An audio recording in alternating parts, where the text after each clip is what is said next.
Hi guys, welcome to our YouTube channel Bong views. আমি শিলাজিৎ, আমি সুদীপ্তা। আপনারা যারা এখনো পর্যন্ত আমাদের চ্যানেলটা সাবস্ক্রাইব করেননি তারা প্লিজ এক্ষুনি আমাদের চ্যানেলটা সাবস্ক্রাইব করে নেবেন আর নোটিফিকেশন বেল অন করে নেবেন পরবর্তী ভিডিওগুলোর জন্য নোটিফিকেশন পেতে। আর যারা আমাদের চ্যানেলটা সাবস্ক্রাইব করেছেন তাদেরকে অসংখ্য ধন্যবাদ। আর পছন্দ হলে অবশ্যই ভিডিওগুলোকে লাইকও করবেন। আজকে আমরা নিয়ে চলে এসেছি একটি অত্যন্ত রিকোয়েস্টেড ভিডিও নিয়ে। আপনারা রাজ ব্রোকে ভীষণ পছন্দ করেন এবং তার যে চ্যানেলটি ছিল পার্টিকুলারলি এনএস ইউয়ার্স আর অসাম, তো এই চ্যানেল থেকে আমরা অনেক ভিডিও দেখেছি, আমাদেরও ভীষণ ভালো লাগে। ইভেন পার্সোনালি রাজ ব্রোকে আমাদের ভীষণ ভালো লাগে। এবং আরেকটা খুশির খবর আমাদের জন্য, আমাদের চ্যানেলের জন্য, যে তাকে নিয়ে তো আমরা মাঝে মধ্যে ভিডিও করি, একটি ভিডিওতে তিনি কমেন্টও করেছিলেন। তো এটা আমাদের কাছে একটা বিশাল বড় পাওনা যে তার থেকে একটা রিপ্লাই পাওয়া।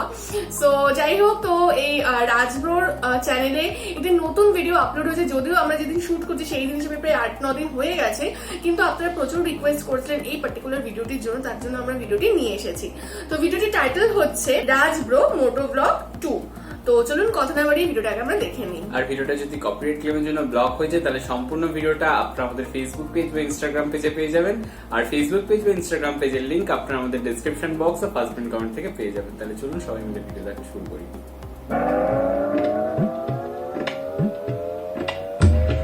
মাঝে মাঝে আমি এই যে ঢাকা শহরে বাইক চালাই আর আকাশে উড়ে যাওয়া প্লেনের দিকে তাকাই, ভাবি যে প্লেনের থেকে নিচে তাকালে শহরটা কত সুন্দর আর পরিষ্কার লাগে, কিন্তু আসলে যে রাস্তাঘাটের নিচে কি বিচ্ছিরি অবস্থা।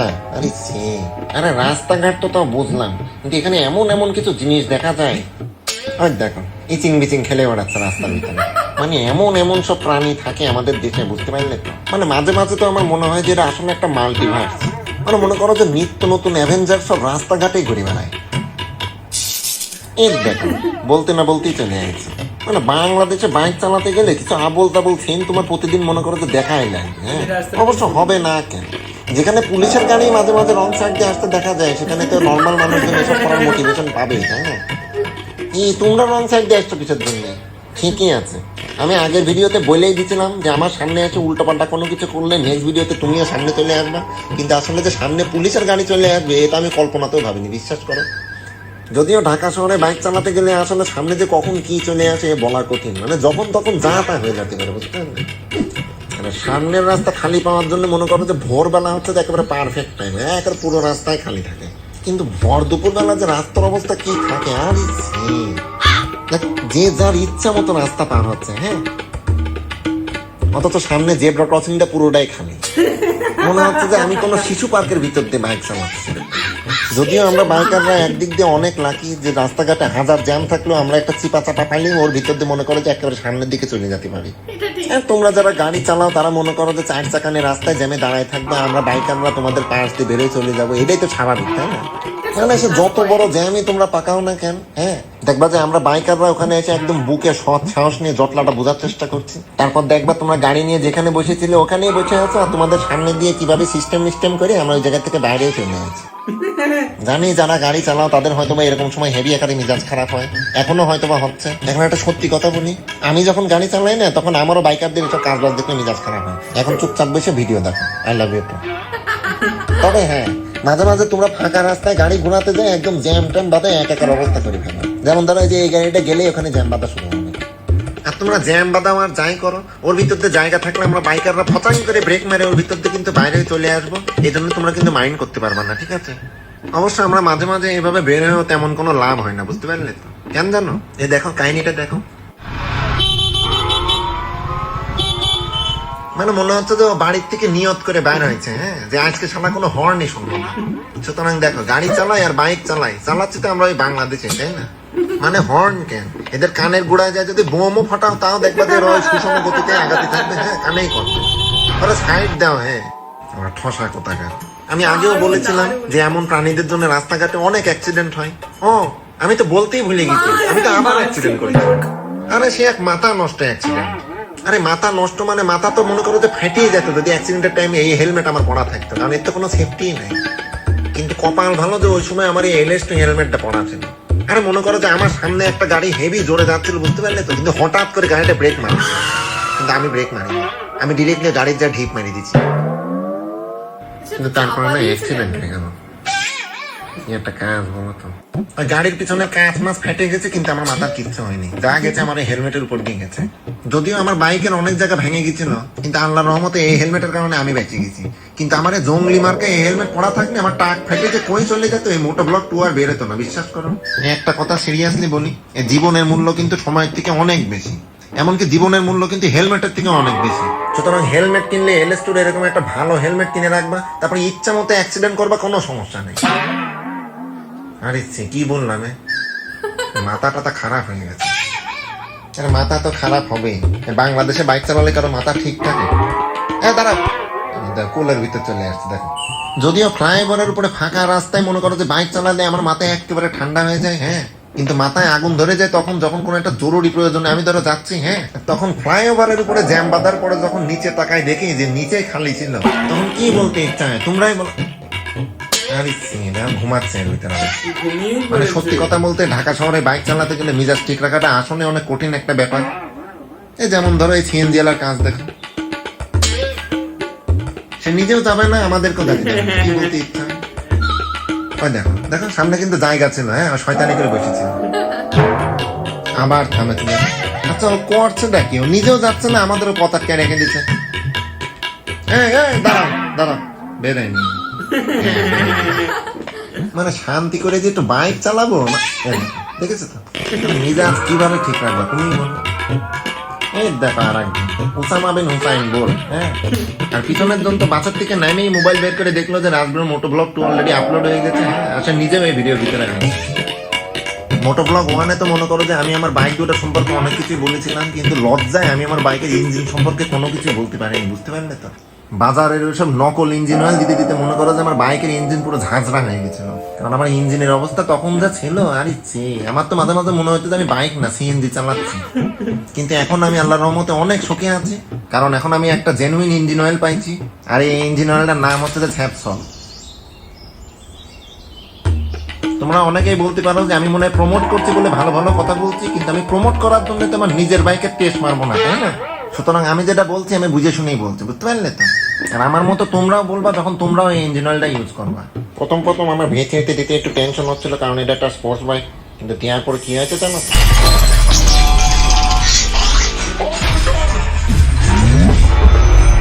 ভিতরে এখন পুরো আলট্রা স্মুথ হয়ে গেছে। ভিতরে এরকম পারফরমেন্স পাওয়ার সাথে সাথে মনে করো যে আমি এই বাইকেও স্যাপসল দিয়ে দিলাম। এখন তো মনে হচ্ছে যে এই বাইকের সাথে পাখা লাগাই দিলে আকাশে উড়েও চলে যেতে পারে। আরেকটা কারণে এই ইঞ্জিন অয়েল সম্পর্কে একটু কনফিডেন্টলি বলছি, কারণ সত্যি কথা বলতে আমি আমার বাইক কেমন যেন মানে একটু রাফ ইউজ করার মতো ইউজ করি, বুঝতে পারলে তো। হ্যাঁ আমি জানি V3 অনেক পাওয়ারফুল একটা বাইক, কিন্তু আমার এই বাইকে আমি যে পরিমাণে প্রেশার দিচ্ছি সেই তুলনায় এতে তেমন কোনো মেজর প্রবলেমই দেখা দেয়নি, বিশ্বাস করো। কিন্তু এই সেম পরিমাণে প্রেশার আমি V3-তে দিয়ে দেখেছি, আমার already V3 total body, rocker, camshaft তিনটাই আমার ভেঙে ফেলা কমপ্লিট। আমার কাছে মনে হয় যে V3 একটু থেকে একটু কিছু হলেই মানে তাকে হসপিটালে নিয়ে দৌড়ানো লাগবে, সার্ভিস সেন্টারে যাওয়া লাগবে। আর সেখানে আমার এই বাইকটা দেখো, সাঁতারও কাটতে পারে। সেদিন তো রীতিমতো আমার মনে হচ্ছিল যে আমি বাইক না, আমি স্পিড বোট চালাচ্ছি। হ্যাঁ তাই বলে তোমরা আমার দেখা দেখি পানির ভিতরে এসব করতে যায়, কিন্তু তোমাদের বাইক নিয়ে পুকুরের ভিতরে লাভ পরে তোমাদের বাইক নষ্ট হয়ে গেলে কিন্তু আমি দায়ী না, আগে বলে রাখলাম। কারণ আমি আমার বাইক ইউজুয়ালি যেভাবে ইউজ করি তাতে ম্যাক্সিমাম ইঞ্জিন অয়েলের ভিসকোসিটি 1500 কিলো পরেই ধরো নষ্ট হয়ে যায়। সোজা বাংলা কথা, আমি রীতিমতো মাঝে মাঝে আমার বাইকের উপর অত্যাচার করি।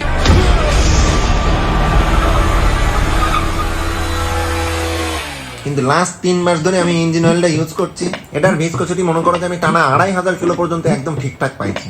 যদিও এখন বাইক নষ্ট হওয়ার জন্য বেশি দূর যাওয়া লাগবে না, কারণ বাইকে তেল ভরলেও বাইক নষ্ট হয়ে যেতে পারে। কারণ আমাদের ঢাকা শহরের কিছু তেলের পাম্প এরা এমন মার্কা মারা কিছু জঘন্য তেল বিক্রি করা শুরু করেছে, তাতেই মনে করো যে তোমার বাইক একদম নষ্ট হয়ে যেতে পারে। আর এই প্রবলেমে শুধু আমি একা নাই, ঢাকা শহরে যারা যারা বাইক চালায় তারা এই প্রবলেমটা এখন ইদানিং অনেক বেশি ফেস করছে। আর কিছু কিছু তেলের পাম্প তো মনে হয় ওদের অকটেন দিয়ে সিঙ্গাড়া, পুরি, জিলাপি এগুলো ভাইজে তারপরে অকটেন বিক্রি করছে। মানে আমাদের বাইক যদি আমাদের সঙ্গে কথা বলতে পারতো, বুঝতে পারলে তো। মানে আমি শিওর তুমি যদি তোমার বাইকে জিজ্ঞেস করতে যে তুমি কেমন আছো, এই ভেজাল তেল পেটে থাকার কারণে কি উত্তর দিতে জানো? আজকে আমার মন ভালো নেই। ওরা কথা বলতে পারে না বলে এই জিনিসটা বলতে পারে না, আমি 100% শিওর।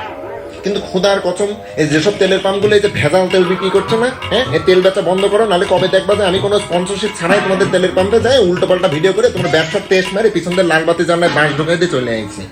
চিটারের দল তত সব। আর এসব ভেজাল তেলের কারণে মনে করো যেমন নিজের বাইকের এফআই নষ্ট হয়ে যেতে কিছু না। আর এরকম এফআই রিলেটেড প্রবলেম এখন অনেকের বাইকেই দেখা যায়। এই জন্য তোমরা যদি আলট্রাসনিক ইনজেক্টর ক্লিনিং আর হাই প্রেশার টেস্টিং করাতে চাও তাহলে একবারে সাটান করে টান মেরে চলে যাবো মোটো পালসে। আরে এই সার্ভিস সেন্টারে গেলে ছাতা আমার মেজাজটাই ঠান্ডা হয়ে যায়। কিন্তু এই সার্ভিস সেন্টারের একটা সমস্যা আছে, তুমি যেই বাইকের যেই সমস্যায় নিয়ে যাও না কেন ওরা দেখবা কিভাবে সব ঠিক করে ফেলেছে।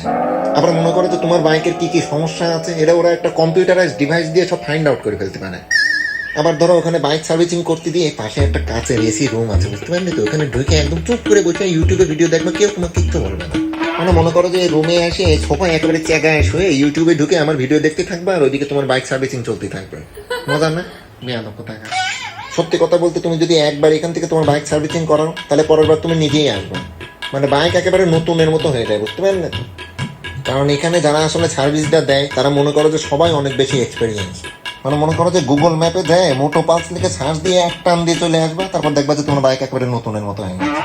আমি আমার বাইকের মাস্টার সার্ভিসিং এখন মনে করো যে এখান থেকেই নিই, আর এদের কাছ থেকে মাস্টার সার্ভিসিং নিলে মনে করো যে আমার মেজাজ একেবারে ডিপ ফ্রিজের মতো ঠান্ডা হয়ে যায়। কিন্তু মেজাজটা বেশিক্ষণ আবার ঠান্ডা রাখতেও পারি না, কারণ ওই যে বাংলাদেশে বাইক চালাই। আর তোমাদের তো আগের ভিডিওতেই বলেছিলাম যে এই দেশের বাস ড্রাইভাররা অনেক বেশি রোমান্টিক, এবং তাদের এই ভালোবাসার জন্য মনে করো যে তারা মাঝে মাঝে ম্যাগনেটের মতো আমাদের কোলের ভিতরে চলে আসে, যেটা আমরা মোটেও পছন্দ করি না। দেখো জেব্রা ক্রসিং এর উপরে বাস, হ্যাঁ, আর বাসের সামনে দিয়ে মানুষজন রাস্তা পার হচ্ছে। না আমি না আসলে বুঝি না জেব্রা ক্রসিং দিয়ে আপনাদের দরকারটা কি? মানে কি রাস্তা ডিজাইন করার জন্য? দাঁড়াও, উন্মাদের মতো দৌড়ায় রাস্তা পার হচ্ছে। দেখো তবে রাস্তায় মাঝে মাঝে কিছু উন্মাদ বাইকারও দেখা যায়। দেখো চলে আসছে ফুটপাতের রাজা সালমান খান। হ্যাঁ, মানে ফুটপাতের এই ফাঁকা জায়গাটা দেখে তার রীতিমতো লোভ লেগে গেছে, বুঝতে পারলে তো? কিন্তু এদিক তামিম ইকবাল কিন্তু বলেই দিয়েছে যে লোভ সামনে আবার আইছে। দেখো ও নিজেও কিন্তু পড়লো লেখাটা, হ্যাঁ, তারপরেও সে ওই দিক দিয়ে যাবে। আচ্ছা আমার পিছনে ব্যাগের চেন খোলা, তোমার চেন খোলা, চলেই গেল। দেখো তো ও ভাবছে যে লোভ বাড়ির যা সামলাবো না, আগে এইটুক পার হই। আমি আসলে মাঝে মাঝে ভাবি, বুঝছো, মানে আমরা আসলে বাংলাদেশে বাইক চালাই বলে আমরা অনেক দিক দিয়ে আসলে লাকি। কারণ এই যে কাজটা করলো, হ্যাঁ, এটা যদি বাইরের দেশে করতো তাহলে মনে করো যে মাঝে মাঝেই বাসায় যেত আর ম্যাক্সিমাম টাইমে থাকতো জেল খাটে। তবে বাইরের দেশের রাস্তাগুলো যেমন সেই, বাইকগুলো মনে করো যে অস্থির। আমি যদি কখনো বাইরের দেশে যাই, বুঝতে পারলে তো, তাহলে ধরেই নিবা যে আমি 1000cc কোনো একটা বাইক চালানোর জন্য গেছি। কিন্তু পড়াশোনার উদ্দেশ্য যদি বাইরের দেশে যেতে চাও তাহলে মনে করো যে সিআই স্টাডি বাংলাদেশের উপরে আসলে কোনো কিছুই নেই। দেখো তাকাও, আমি না উপকার করার জন্যই বলছি, বুঝতে পারলে তো? এই যে অনেকে আছো যে বাইরের দেশে যাওয়ার জন্য উঠে পড়ে লাগিয়েছো কিন্তু যেতে পারছো না, বাংলাদেশে লটকায় আছো। যাদের যাওয়ার দরকার তারা পেজে ঢোকা, আর যারা যাবে না তারা বসে বসে আমার ভিডিও দেখো। আচ্ছা যাই হোক, যেটা বলছিলাম যে বাইরের দেশে যে টানেলের ভিতরে বাইক চালানোর কিছু ভিডিও দেখা যায় না, এই ভিডিও দেখেই তো মনে করো যে একটা অন্যরকমের শান্তি লাগে। কি সুন্দর টানেল আর কি সুন্দর বাইক। হ্যাঁ, এবার বাংলাদেশের টানেল দেখবে। রেডি, 1 2 3, মিরপুরের টানেল। মানে এই জায়গায় আসলে তোমার রীতিমতো মনে হবে কি তোমার কোনো একটা ফ্রেন্ড মনে হয় কিডন্যাপ হয়ে গেছে, তুমি কিডন্যাপারের কাছ থেকে ফ্রেন্ডে ছাড়াতে আসবে। আবার যখন তখন তুমি নিজেও কিডন্যাপ হয়ে যেতে পারো। মানে বাইরের দেশের টানেল দেখলেও একটা শান্তি লাগে। আর এই দেখে মনে হচ্ছে যে এখানে আগে একটা বোম বানানোর ফ্যাক্টরি ছিল, হঠাৎ একদিন বোম টম ফাটে ফ্যাক্টরি উড়ে চলে গেছে, এখন এটা রাস্তায় হিসেবে ব্যবহার হচ্ছে। আর এখানকার রাস্তার অবস্থাও দেখো না, মানে রাস্তার উপর যদি স্যান্ডেল পরে হাঁটে বেড়াও তাও মনে হয় পায়ের স্যান্ডেল খুলে সিঁড়ি দৌড় মারতে পারে। আর সেখানে বাইকের টায়ারের অবস্থা কি হয় সেটা বুঝতেই পারছো। আর এখন তো বুঝতেই পারছো যে আমি বাইকের টায়ার নিয়ে কিছু একটা বলবো, বলবো না কিছু। 3 চালের টায়ার লাগানোর পরে তোমার রীতিমতো মনে হচ্ছে যে বাইকের চাকার সাথে আমি কাটানের আটা লাগাই ঘুরে বেড়াচ্ছি। আর এর গ্রিপ মানে তুমি রাস্তার ভিতরে যায় কর্নারিং করতে যায়, শুয়ে পড়ো, বাউলি মারো, স্লাইড মারো, তোমার যা মন চায় তাই করো। তোমার মনে হবে যে তোমার টায়ার একেবারে রাস্তার সঙ্গে ইনের ওপেন রিলেশনশিপ হয়ে গেছে, বুঝতে পারলে?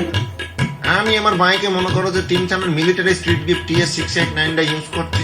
আর মনে করো যে 3 চালের সবগুলো টায়ারই সফট কম্পাউন্ড হওয়ার কারণে অন্যান্য যে কোনো টায়ারের থেকে এর গ্রিপ অনেক ভালো। আর কেন তোমাদের আসলে টায়ারটা ইউজ করা হচ্ছে আমি তোমাদের বুঝায় বলছি না। যেমন ধরো বাংলাদেশের এক এক জায়গার রাস্তা এক এক রকম, হ্যাঁ, সেরকম মনে করো যে 3 চালেরও কিন্তু 145টার উপরে টায়ারের সাইজ আর ভেরিয়াস টাইপের প্যাটার্ন আছে, বুঝতে পারলে? আবার মনে করো যে আমাদের রাস্তাঘাটের কিছু কিছু অংশ অনেক ভালো, আবার কিছু তো গেলেই ভাঙাচোরা শুধু, সেরকম এই টায়ারও তুমি ভেঙে ভেঙে কিনতে পারবো, মানে EMI সিস্টেমে ওই টায়ার কেনার সুবিধা আছে। আবার ধরো রাস্তাঘাট ঠিক করলে ওই রাস্তার উপর 30-40টা মালবাহী ট্রাক গেলে রাস্তার অবস্থা আবার যা তা হয়ে যায়। কিন্তু টিম চ্যানেলের টায়ার কিন্তু তুমি 35,000 থেকে শুরু করে 40,000 কিলো পর্যন্ত আরামসে চালাতে পারবে। আর আমি মোটামুটি সব রকম ভাবে চালাই দেখেছি যে এই টায়ার নিয়ে আসলে রাস্তাঘাটে পিছলা খায় পড়ে যাওয়ার পসিবিলিটি অনেক কম। কিন্তু কেউ যদি এরকম বাইক চালাতে চালাতে ছাগলের মতো ভিজা ঘাসের ভিতরে চলে যায়, তাহলে কোনো টায়ার কোম্পানির বাপেরও ক্ষমতা নেই হোক অ্যাক্সিডেন্টের হাতে থেকে বাঁচানো। কারণ 1 নম্বরের একটা বলদ। আর এইরকম কিছু সার্টিফাইড বলদ প্রজাতির কিছু বাস ড্রাইভার রাস্তাঘাটে দেখা যায়, যারা রাস্তার থেকে যাত্রী তোলার জন্য হঠাৎ করে বাস থামায় দেয়। আর এইসব সিনসিনারি হয় বলে আমি আগের ভিডিওতেও বলেছিলাম, এবারও বলছি যে বাংলাদেশের রাস্তায় যে বাইক চালাতে পারবে সে পৃথিবীর যে কোনো জায়গায় বাইক চালাতে পারবে। আর এখানে যখন তখন যে কেউ অশিক্ষিত মতো ব্রেক মারে আর আমাদের লুকিং গ্লাস ভেঙে দেয়। লুকিং গ্লাস লাগেছে বলে আমি কিছু বললাম না, কিন্তু এই বাড়িটা যদি আমার হেলমেটের সামনে লাগানো ক্যামেরায় লাগতো না, তাহলে ওকে আমি কি করতো আমি নিজেও জানি না, বিশ্বাস করো।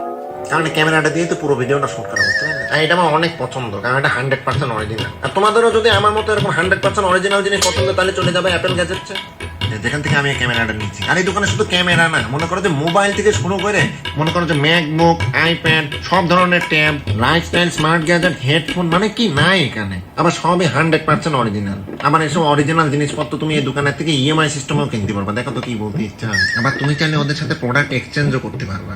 মনে করো যে বসুন্ধরা সিটির লেভেল 6 আর যমুনা ফিউচার পার্কের লেভেল 4 গেলে এদেরকে পাই যাবা। আবার মনে করো যে তোমাদের যদি রাস্তাঘাটে জ্যামের ভিতরে বসে থাকতে খুব বিরক্ত লাগে, তাদের জন্য এদের হোম ডেলিভারি সার্ভিসও আছে। আর আমার কাছে সত্যি কথা বলতে এদের হোম ডেলিভারি সার্ভিসটা অনেক বেশি ভালো লাগে, কারণ ঢাকা শহরে ইদানিং জ্যাম অতিরিক্ত বাইরে গেছে, বুঝতে পারলে তো। আর এরকম জ্যামের ভিতরে বসে বসে আমি মাঝে মাঝে ভাবি যে এরকম ভিস মারে যদি সামনের দিকে চলে যেতে পারতাম, তাহলে মনে করো যে খুব ভালো লাগতো। কিন্তু আসলে বাইক টাইক ভেঙে যাওয়ার ভয়ে আমরা এসব কিছু করতে পারি না, কারণ আমরা প্রত্যেকটা বাইকারই নিজেদের বাইককে অনেক ভালোবাসি। তবে প্রত্যেকটা বাইকারেরই একটা কথা মাথায় রেখে বাইক চালানো উচিত, যে তোমরা তোমাদের বাইককে আসলে যতখানি ভালোবাসো তার থেকে 1000 গুণ বেশি তোমাদের বাপ মা তোমাদের ভালোবাসে, ঠিক আছে? তো ওই জিনিসটা মাথায় রেখে বাইক চালায়, কারণ এটা বাংলাদেশ। আর এখানে যেসব রাস্তায় মোটামুটি ভালো স্পিডে গাড়ি চলে, সেই রাস্তার ভিতরে এরকম বোতল হাতে নিয়ে দাঁত কালাতে কালাতে রাস্তা পার হওয়া বলদ রাস্তায় থাকতেই পারে। আর আবারও বলছি, মোটো ব্লগ 3 থেকে আমার সামনে এরকম উল্টো সাইড দিয়ে আসতে যায়, ধরা খায় না। আর পুলিশ ভাইদেরকে বলছি, দয়া করে আমাদের বাইকারদের পিছনে একটু কম লাগে, রাস্তাঘাটের অশিক্ষিত বাস আর ট্রাক ড্রাইভারদের একটু লাইনে আনার চেষ্টা করেন, সেটা করলে মনে হয় একটু ভালো হয়। কারণ আপনারা যখন রং সাইড দিয়ে আসছিলেন তখন অবশ্যই কোনো একটা ইমার্জেন্সি কারণেই আসছিলেন, কিন্তু রাস্তাঘাটে এত বড় একটা বাস যখন ইমার্জেন্সি ব্রেক মেরে ফেলে রাস্তায় যাত্রী ওঠানোর জন্য, তখন পিছনে একটা বড় ধরনের দুর্ঘটনা ঘটতেই পারে। আর 10টা বাইক অ্যাক্সিডেন্ট করলে যতজন মানুষ মরে তার থেকে 3 গুণ বেশি মানুষ একটা বাচ্চার ভিতরেই থাকে। আর এই বাচ্চার ড্রাইভার যদি একটা বলদ হয়, সেই বলদের বলদামি আপনারাই সবার আগে দূর করতে পারবেন। আমরা তো এখন মাত্র 150 সিসির বাইক চালাই, তাতেই তো আপনারা বাইকের পেপার টেপার চেক করতে যায়, পারলে আমাদের প্যান্টম্যান্টও টান দিয়ে খুলে ফেলেন। আর সেখানে 500 সিসির বাইক কিনলে তো মনে হয় আপনারা আমাদের এক্সরে রিপোর্টও চাইয়ে বসতে পারেন। যদিও 500 সিসির বাইক আসবে এটা বিগত 300 বছর ধরে শুনেই যাচ্ছি, কিন্তু 500 সিসির বাইক যদি একবার বাংলাদেশে চলে আসে না, তাহলে তো মনে করেন যে একেবারে 300 কিলোমিটার স্পিডে বাইক চালাবো, পাগল ছাগলের মতো এদিক ওদিক বাইক নিয়ে টানাটানি করবো, রানিং এর উপরে সামনের চাকা উঁচু করে একটা যাচ্ছে তাই অবস্থা বানায় ফেলবো। এই কথা কিন্তু আমরা একদম বলছি, আমরা একদম আমাদের মতো করে একদম আস্তে আস্তে চালাবো। কারণ বাইক 500 সিসি হয়েছে তো কি হয়েছে, জীবনটা তো কোনো ছেলে খেলা নয়, life is not a play বয়, তাই না? আমরা আসলে সবাই মিলে একনিষ্ঠ এবং দলবদ্ধ হয়ে শুধুমাত্র রাস্তা না পার হয়ে যদি সবাই মিলে একটু চেষ্টা করি যে সবকিছু ঠিকঠাক করার, তাহলে আসলে সবকিছু ঠিক হওয়া সম্ভব। কারণ অ্যাক্সিডেন্ট করার জন্য আসলে কেউই রাস্তাঘাটে বের হয় না, কিন্তু রাস্তাঘাটের কিছু বলদের কারণে অ্যাক্সিডেন্ট মাঝে মাঝে হয়ে যায়।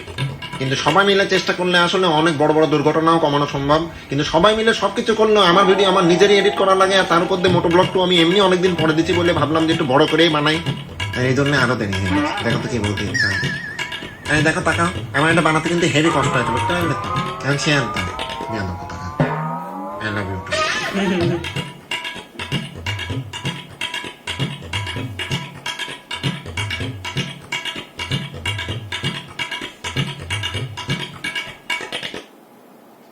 তো দেখলাম হচ্ছে ভিডিওটা দারুণ দারুণ মজা ছিল প্রথম থেকে শেষ পর্যন্ত। যে 17 মিনিটের প্রায় ভিডিওটা ছিল বা প্রায় 18 মিনিট, দুর্দান্ত। মানে কোথাও তার যে সেন্স অফ হিউমার না একদম ঠুসে ঠুসে ভরা রয়েছে তার মধ্যে। এক্স্যাক্টলি, আমরা এর আগে একটা ভিডিও দেখলাম যে সেই গার্লফ্রেন্ড রিলেটেড একটা ছিল, যে একজনের অনেক 16টা বা সামথিং এরকম গার্লফ্রেন্ড। তো ওই ভিডিওটা তো আমরা দেখেছিলাম যে প্রত্যেকটা লাইনে লাইনে পাঞ্চ, প্রত্যেকটা জায়গায় জায়গায় কমিক সেন্স দুর্দান্ত।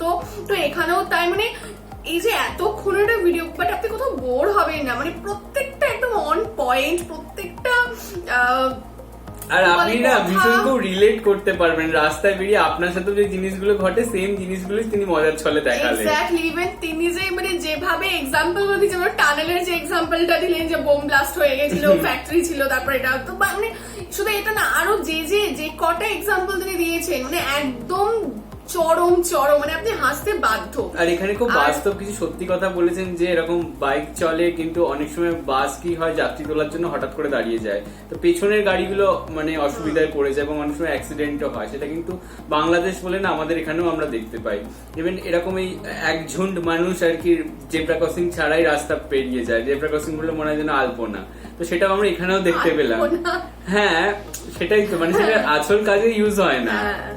তারপরে এমনি মানুষ যেভাবে খুশি যায়, রাস্তা যেভাবে খুশি পার হয়, মানে কোনো ব্যাপারই না, হর্ন শুনতে পায় না, আচমকা রাস্তা পার হয়ে গেল, আচমকা দাঁড়িয়ে পড়লো, যেন সে নিজের ছাদে ঘুরছে এরকম একটা ব্যাপার হয়ে যায়। এক্স্যাক্টলি, মানে কোনো ট্রাফিক রুলস মানে না, ট্রাফিক সিগন্যাল মানে না।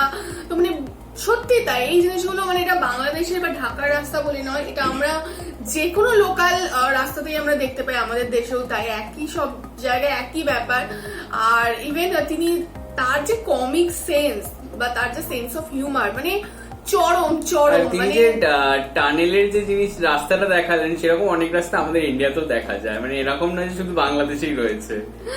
আর মানে মানে আমি শুধু তার সেন্স অফ হিউমারটা ভাবছি যে কোন জায়গাতে কোন এক্সাম্পল দিতে হবে, কিভাবে ওটাকে দিতে হবে, কিভাবে এডিট করতে হবে, কিভাবে ওখানে সেন্টেন্স গুলো বা ওয়ার্ড গুলো দিতে হবে, দুর্দান্ত দুর্দান্ত, মানে সত্যি তুলনাই হয় না। ইভেন তিনি এত স্মার্টলি প্রমোশন গুলো করেছেন, সেগুলো মানে ভীষণ একটা স্মার্ট টেকনিক ছিল। যে তারই প্রমোশনাল টেকনিকটা না আমরা প্রথম থেকেই দেখে আসছি।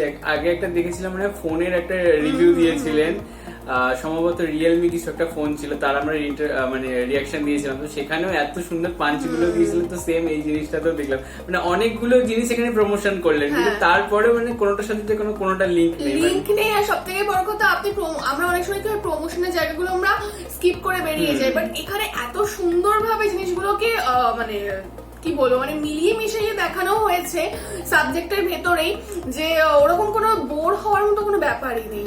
মানে দুর্দান্ত, ফার্স্ট থেকে লাস্ট পর্যন্ত একদম এন্টারটেইনিং, চরম একটা এন্টারটেইনিং ব্যাপার, কোথাও বোর হবেন না, দুর্দান্ত দম ফাটা হাসির মতো, কিছু কিছু জায়গা তো মানে মন খুলে হাসির মতো, এক্সাম্পল গুলো সো রিলেটেবল।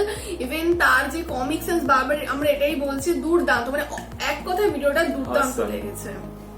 আর তিনি যে love you too I love you, এই যে ব্যাপারটা, এরকমই একটা কমেন্ট আমাদের করেছে যে হ্যালো গাইজ লাভ ইউ, তো সেটাও খুব রিলেট করতে পারলাম যে we love you too. Exactly. আর আরেকটা হচ্ছে, এবং তিনি যে কমিকের পেছনে মাঝে মাঝে যে সোশ্যাল মেসেজ গুলো দিচ্ছিলেন, সেগুলো ট্রাফিক রুলস, ট্রাফিক সিগন্যাল আমাদের মেনে চলা দরকার, তো এইগুলো মানে খুব ভালো ছিল। মানে সব মিলিয়ে অনেক সময় শুধুমাত্র বাইকার বা সাইকেল যাত্রী এদেরকে না ধরে, এই যারা ভ্যানওয়ালা রিক্সাওয়ালা হয় তাদেরকে না ধরে, এই বাস যারা এরকম ভাবে থামায় বা লরিওয়ালা যারা, তাদেরকেও একটু মানে সেভাবে গাইড করা উচিত বা সেরকম জিনিসগুলো বলা উচিত, যাতে তারা ওইভাবে হুট করে রাস্তায় গাড়ি না থামিয়ে ফেলে, কারণ তাদের গাড়িটা অনেকটা হিউজ হয়, তো সেখানে পেছনে অনেকটাই অ্যাক্সিডেন্টের ঝুঁকি রয়ে যায়। আর বাইকাররা একটু স্পিড মেনটেন করে যদি বাইক চালায় তাহলে হয়তো অনেক সময় তাদেরও হেলথের জন্য ভালো হয়, কারণ জীবনটা সবার আগে, জীবনটা অনেক দামি। তো যাই হোক, ভিডিওটা খুব ভালো লেগেছে, আমাদের ভীষণই ভালো লেগেছে, এবং আমাদের ভিডিও যদি আপনাদের ভালো লেগে থাকে অবশ্যই লাইক করবেন। পরবর্তীকালে আর কোন ধরনের ভিডিও আমাদের চ্যানেল থেকে পেতে গেছে সেটা কমেন্ট করে জানাবে, আর হ্যাঁ তার সাথে সাথে শেয়ার করতে ভুলবেন না। আর অবশ্যই সাবস্ক্রাইব করে যাবেন আমাদের চ্যানেলটার পাশে থাকা জয়েন বাটনে কিছু আর অবশ্যই সাবস্ক্রাইব করে যাবেন আমাদের চ্যানেলটা, পাশে থাকা জয়েন বাটনে কিছু ফেসিলিটিস পেয়ে যাবেন, তো সেগুলো আপনারা চেক করতে পারেন। এছাড়াও আমাদের একটি ফেসবুক পেজ এবং ইনস্টাগ্রাম পেজ রয়েছে, তো সেখানে আপনারা ফলো করতে পারেন, দুটোর নামই হচ্ছে বং ভিউজ। আর আমাদের সাথে কানেক্টেড থাকার জন্য আমাদের একটি ফেসবুক গ্রুপ রয়েছে, তো সেখানে আপনারা জয়েন করে আপনারা আপনাদের মনের মতো সমস্ত কিছু পোস্ট করতে পারবেন। কিছু রুলস আছে, আপনাদের চেক করে নিতে হবে। আর আমাকে শিলাজিৎ ওকে সুদীপ্তা হিসেবে যদি পছন্দ হয়ে থাকে তাহলে আমাদের ফেসবুক আর ইনস্টাগ্রাম সাইটে আপনারা ফলো করতে পারেন, লিঙ্ক ডেসক্রিপশন বক্সে পেয়ে যাবেন। তো দেখা হচ্ছে পরবর্তী ভিডিওতে, আজ এ পর্যন্তই, টাটা, নমস্কার।